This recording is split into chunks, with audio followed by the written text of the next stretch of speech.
Welcome to Sydney Kingsford Smith International Airport, right on the doorstep of Botany Bay. Today,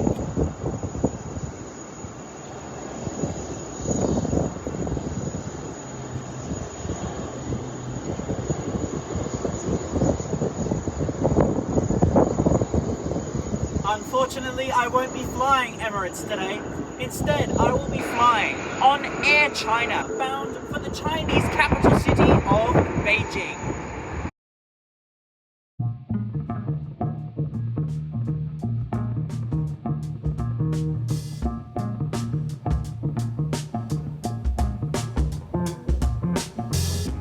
During the planning phase of my trip to Europe, I was mainly looking to get to the continent as cheaply as I possibly could, as I had very limited funds. So, after doing some thorough research, I found that I had only two options: Air India via Melbourne and Delhi, or Air China via Beijing.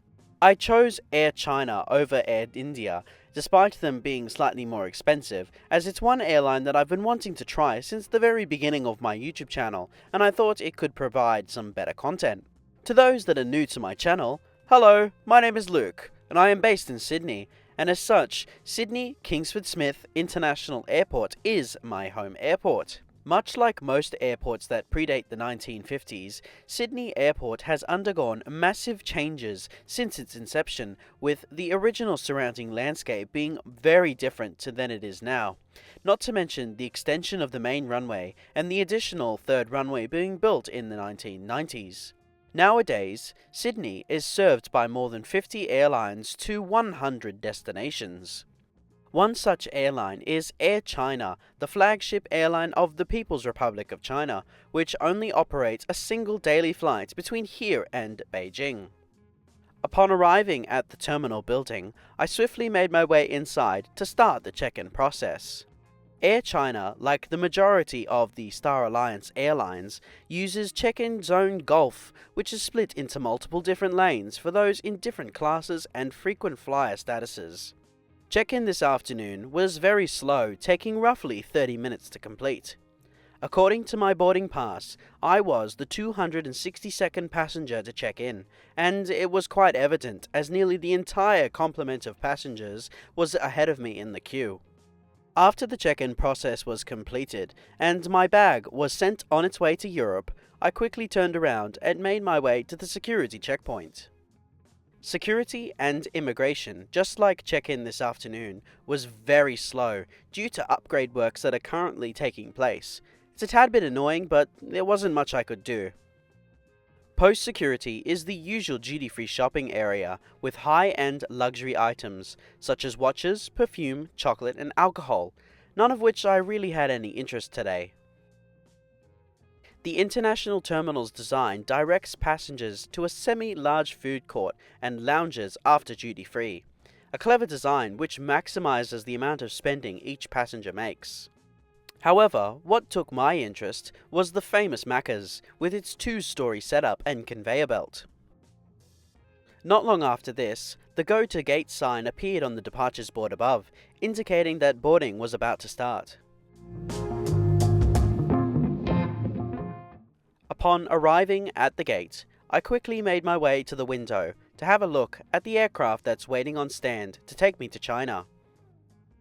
Today's aircraft is a Boeing 787-9 Dreamliner, registered as Bravo 7832. Construction of this airframe was completed at Boeing's final assembly line in Seattle, Washington in July of 2016, being delivered brand new to Air China later the following month, making this aircraft nearly 9 years old. Boarding commenced shortly after I had arrived at Gate 32, starting of course with business class, and then followed by high-tier Star Alliance customers, then premium economy, and lastly by section for economy class passengers. Air China's Boeing 787-9s all have the exact same configuration, with 293 seats in a 3-class layout. There are 30 lie-flat business class seats in a 2-2-2 layout, 34 recliner premium economy class seats in a 3-3-3 layout, and 229 economy class seats, also in a 3-3-3 layout. This evening, I shall be seated in 51 Alpha on the port side or left-hand side of the aircraft. Air China has opted for the Safran Z300 seat for their economy class product, which features 31 inches or 78 centimeters of pitch and 17.1 inches or 43 centimeters of width. There is a standard bifold tray table that folds down in half and extends towards you. In the seat back pocket, you'll find a safety card and a magazine.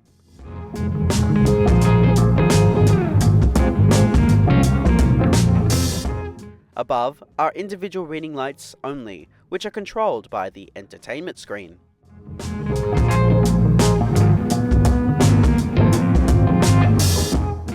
Below the seat in front is a movable yet very stiff footrest, as well as an economy class style headphones wrapped in plastic. In between each trio of seats are two universal power outlets, and waiting at every seat during boarding is a soft blanket wrapped in plastic and a soft pillow as well.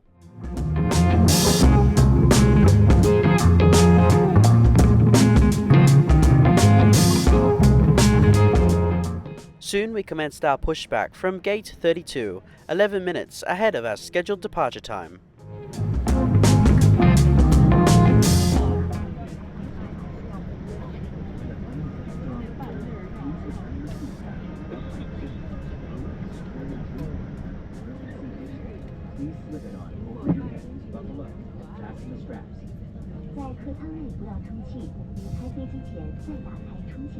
The emergency exits of this plane are evenly distributed in the cabin.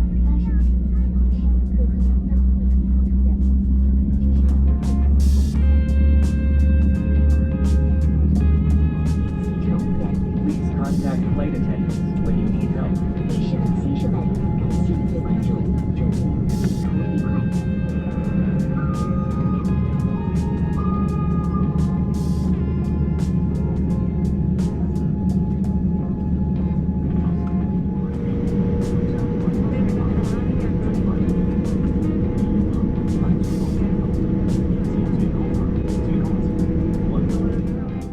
We taxied to runway 16 right via Golf, Alpha and Alpha 1.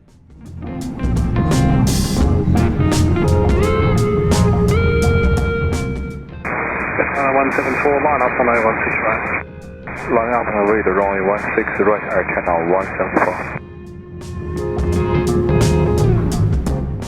Now please enjoy this unedited takeoff. China 174, runway 16 right, please take off. Runway 16, clear for China 1.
After takeoff, we followed the standard traffic pattern out of Sydney, making a full 180-degree turn, which set up a northerly course for China.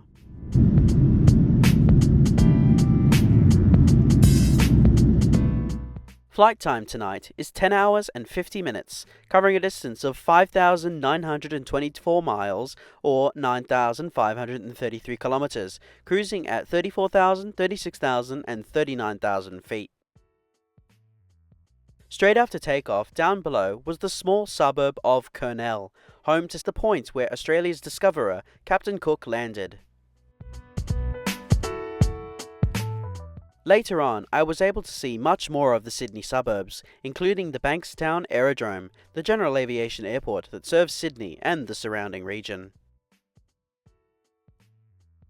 On the back of every non-bulkhead economy class seat is an 11-inch HD touch entertainment screen system, which is powered by Panasonic EX3.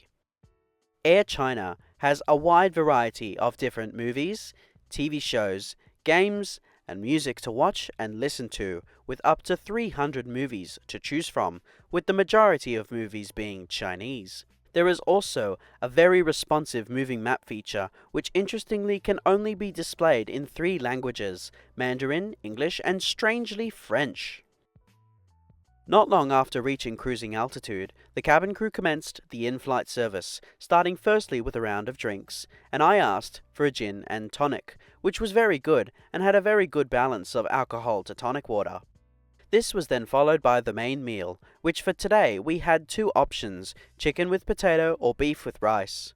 I opted for the beef with rice, which came with a portion of carrots and what I believed to be either spinach or bok choy. For side dishes, I was served a soft bread roll with butter, a potato and lentil salad with a tomato, and a coconut and almond cake. Just before I drifted off to sleep, in the distance was the regional Queensland city of Mount Isa, which is known for its extensive mining. I then quickly fell asleep, and awoke nearly 7 hours later to the smell of breakfast being heated. Shortly after waking up, the cabin crew began serving breakfast, which today we had 2 options, the hot or the cold option. I went for the hot option, which was scrambled eggs, hash browns and sautéed mushrooms, as well as a croissant with jam and mango yogurt.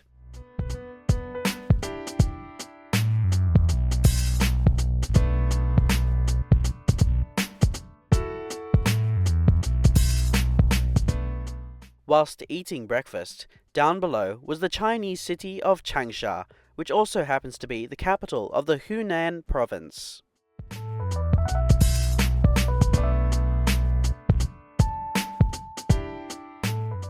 On board the aircraft are 7 bathrooms, 2 for business, 1 for premium economy, and 4 for economy. Inside the lavatory is everything you would typically come to expect for Air China. However, in addition, there is also scented hand cream and a baby changing station.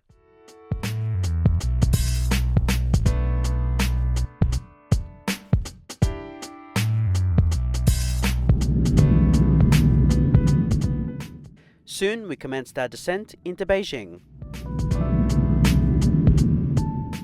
Unfortunately, due to the time of the day, there wasn't much to be seen outside. However, my GoPro just managed to capture the city lights down below, which truly made me understand exactly how large the city of Beijing is. It's worth mentioning that on this flight, and every flight I have taken on board a Chinese-based airline, the cabin crew ensured all of their final checks for landing were made well in advance before descent had even commenced. To me, it seems a little bit on the excessive side. However, at least it meant that the aircraft and passengers were prepared well in advance for landing. Now please enjoy this unedited landing.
After landing, we taxied back to the terminal via Echo 6, Golf and Yankee 3.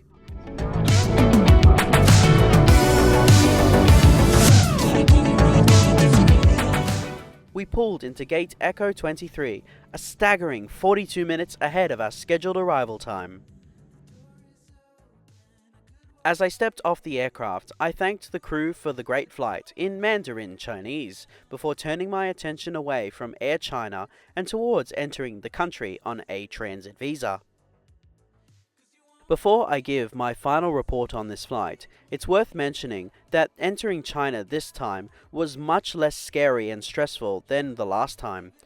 This time it felt like I was greeted with open arms and a warm smile. So, I just flew on one of Air China's 787s between Australia and Beijing. What are my thoughts? Well, as always, let's start from the beginning.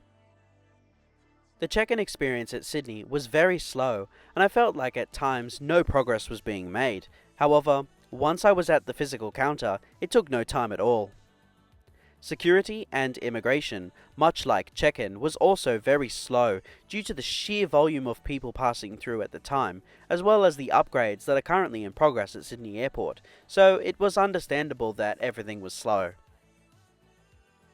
On board, the seat was comfy and had decent padding. I personally think that this is one of the most comfy economy class seats in Asia, outside of course Cathay Pacific and Singapore Airlines. However, the cleanliness was also a bit questionable, as I noticed a stain on another seat, thankfully not mine.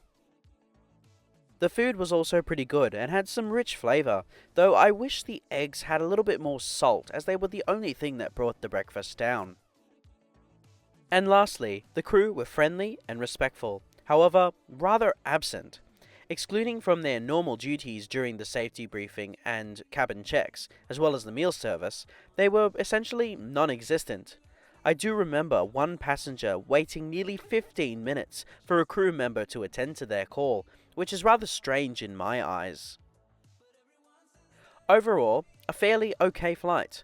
My verdict is, if budget is your priority and punctuality is non-negotiable, Air China is definitely the way to go. However, hygiene, customer service, and maybe the food quality are definite areas for improvement. So yeah, I would fly with Air China again, hopefully in their business class, or even on board one of their Boeing 747s, only time will tell if that happens. Thank you so much for watching this video. I hope you enjoyed it. Please like, comment, and subscribe, and make sure you check out my other videos if you want to see more. And I have said this before, but I now have a Discord server. Feel free to join. The link can be found at the top of the description. And as always, feel free to press the notification button too, as it will let you know whenever I upload, which happens every Friday at 8 PM Sydney time. And I hope to see you all again in the next one. We are Jan.